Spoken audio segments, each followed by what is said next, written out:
How to remove debit or credit card on TEMU.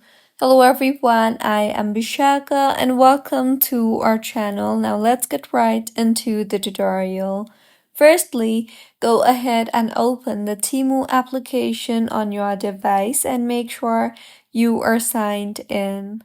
Now, tap on the U option on the bottom center of your screen and then tap on the Settings option on the top right of your screen. Here you will see the option for your payment methods. Tap on that and now, in the interface that you will be led to, you will be able to view all your payment method. So go ahead and find the debit or credit card that you want to remove and then tap on the card.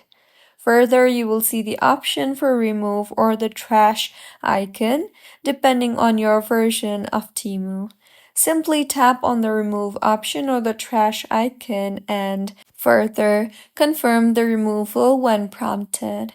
So this is how you can remove debit or credit card on TEMU. If you find this tutorial helpful, please like the video and do comment if you have any queries.